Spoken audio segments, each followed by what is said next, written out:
ছাত্র জনতার গণ অভ্যুত্থানে স্বৈরাচার হাসিনার পতন এবং দেশ ছেড়ে পালিয়ে যাওয়ার ঠিক দিন 15 আগের কথা। বাংলাদেশ সুপ্রিম কোর্ট বিতর্কিত কোটা পদ্ধতি বাতিল করার ঠিক পরদিন দিল্লিতে প্রথম সারির জাতীয় দৈনিক টাইমস অফ ইন্ডিয়ার সম্পাদকীয়তে শিরোনাম ছিল ডিস্টার্বিং ইন ঢাকা। সেখানে লেখা হয়েছিল, কোটা বিরোধী আন্দোলনকে ঘিরে যে সহিংসতা দেখা যাচ্ছে তা আওয়ামী লীগের কর্তৃত্ববাদী ও স্বৈরাচারী রাজনীতিরই উপসর্গ। ভারতের এখন সময় এসেছে হাসিনার পর কি তা নিয়ে ভাবার। India must think beyond Hasina. বিগত 1.5 দশক ধরে ভারতের বাংলাদেশ নীতি আর হাসিনা যেভাবে ভারতের সমর্থক হয়ে উঠেছিল, তাতে দিল্লির একটি মূলধারার শীর্ষস্থানীয় দৈনিক ভারতকে বিয়ন্ড হাসিনা ভাববার পরামর্শ দিচ্ছে, সেটা তখনও কিন্তু প্রায় অকল্পনীয় ছিল। ওই সম্পাদকীয় প্রকাশিত হওয়ার ঠিক 2 সপ্তাহের মাথায় ঢাকায় নাটকীয় পট পরিবর্তনের মাধ্যমে হাসিনা পরবর্তী বাংলাদেশে ভারত কি কৌশল নিয়ে এগোবে, দিল্লি কিন্তু সেটাই ভাবতে বাধ্য হচ্ছে। শেখ হাসিনা চিরকাল ঢাকার ক্ষমতায় থাকবেন না, এটা জানা থাকলেও সেই দিন যে এত তাড়াতাড়ি আসবে ভারত আসলে এটা ভাবতেই পারেনি। টাইমস অফ ইন্ডিয়ার ওই সম্পাদকীয়তে আরও গুরুত্বপূর্ণ বিষয় লিখেছে, আর সেটা হলো আজকের আওয়ামী লীগ আসলে গণতন্ত্রের মৌলিক চেকবক্সগুলোতে টিক দিতেই ব্যর্থ হয়েছে। সেগুলো হলো কার্যকরী বিরোধী পক্ষ, সুষ্ঠু ও অবাধ নির্বাচন এবং নিরপেক্ষ ও স্বাধীন বিচার বিভাগ। ওই সম্পাদকীয়র প্রায় প্রতিটি কথা এখন অক্ষরে অক্ষরে মিলে যাচ্ছে। আওয়ামী লীগের বিরুদ্ধে ক্রমবর্ধমান জনরোষ ভারতের জন্য একটি নিরাপত্তাগত দ্বিধা ও সংকট তৈরি করেছে। আওয়ামী লীগ ক্ষমতা থেকে অপসারিত হলে তার জায়গায় একটি পাকিস্তান সমর্থিত সরকার আসুক, ভারত আর যাই হোক এটা কোনো মতেই চাইবে না। ফলে ভারতকে এখন তড়িঘড়ি করে বাংলাদেশের নতুন অন্তর্বর্তী সরকারের সঙ্গে সম্পর্কের সেতুগুলো তৈরি করতে হচ্ছে। দিল্লি বোঝার চেষ্টা করছে এই সরকারে কাদের প্রভাব বেশি এবং সেই ব্যক্তি বা গোষ্ঠীগুলোকে তারা আদৌ চেনেন কিনা। পাশাপাশি রাজনৈতিকভাবে আওয়ামী লীগের ভবিষ্যৎ আপাতত অন্ধকার, এটাও বোঝা যাচ্ছে দিব্যি। সে বাস্তবতা থেকেই বিকল্প কোনো রাজনৈতিক শক্তির সঙ্গে সম্পর্ক স্থাপন করা যেতে পারে এবং সেটা কিভাবে ভারত করবে সেটা নিয়েও ভাবতে হচ্ছে।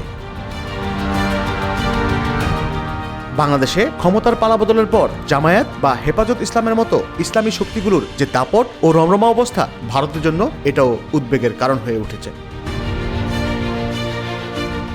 তাছাড়া গত কয়েক বছর ভারতের বিভিন্ন রাষ্ট্রায়ত্ত ও বেসরকারি সংস্থা বাংলাদেশে বিভিন্ন খাতে শত শত কোটি টাকা লগ্নি করেছে।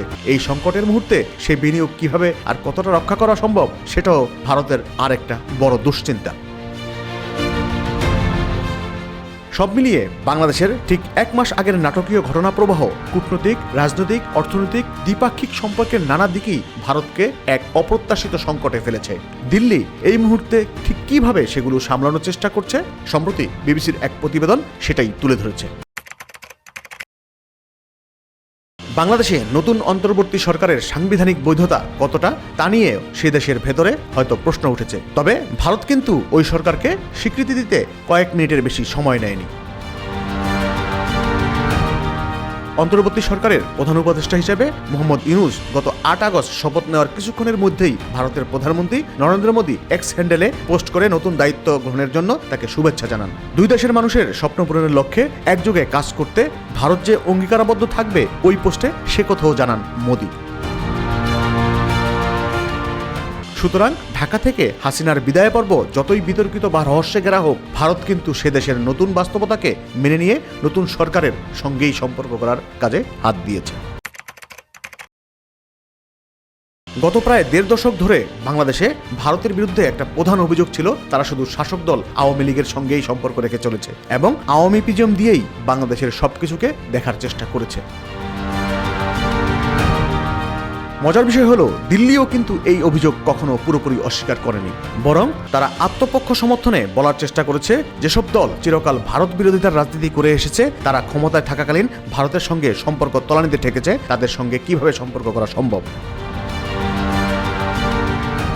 তাছাড়া বাংলাদেশ জাতীয়তাবাদী দল বা বিএনপির সম্পর্কে ভারতের আরেকটা বক্তব্য ছিল, সেটা হচ্ছে যতদিন না তারা সুস্পষ্টভাবে জামাত ইসলামীর সঙ্গে সঙ্গ ত্যাগ করছেন ততদিন তাদের সঙ্গেও ভারতের কোনো সম্পর্ক থাকতে পারে না।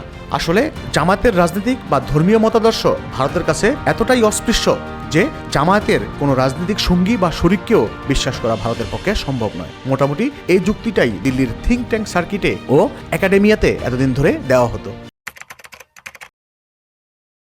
গত 27 আগস্ট ভারতের প্রথম সারির অর্থনৈতিক পত্রিকা দ্য ইকোনমিক টাইমসের এক রিপোর্টে জানানো হয়, ভারতের 5টি বিদ্যুৎ সংস্থার বাংলাদেশের কাছে মোট বকেয়া অর্থের পরিমাণ 1 বিলিয়ন বা $100 কোটি ছাড়িয়ে গেছে। এর মধ্যে একা আদানি পাওয়ারেরই 30 জুন 2024 তারিখে $80 কোটি পাওনা ছিল বলে বলা হয়। ওই সংস্থাটি ঝাড়খণ্ডের গোড্ডায় অবস্থিত তাদের তাপবিদ্যুৎ কেন্দ্রের উৎপাদনের পুরোটাই বাংলাদেশে রপ্তানি করে থাকে।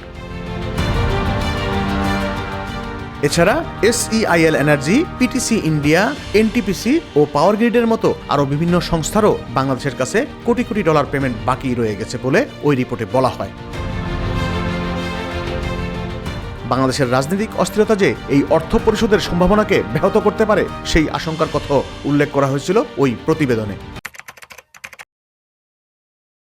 ঢাকা দিল্লির দ্বিপাক্ষিক সম্পর্কের ক্ষেত্রে এই জটিল পরিস্থিতির মধ্যেই ভারতের জন্য বাড়তি অস্বস্তি বয়ে এনেছেন বাংলাদেশের অপসারিত প্রধানমন্ত্রী শেখ হাসিনা। তিনি গত 1 মাস ধরে ভারতের রাজধানীতে অবস্থান করছেন। তাকে ভারতে রাজনৈতিক আশ্রয় দেওয়া হলে সেটা যে বাংলাদেশের অন্তর্বর্তী সরকারের সঙ্গে ও সে দেশের সাধারণ মানুষের সঙ্গে নতুন করে সম্পর্ক গড়ার ক্ষেত্রে অন্তরায় হতে পারে, ভারত তা বিলক্ষণ বুঝতে পারছে।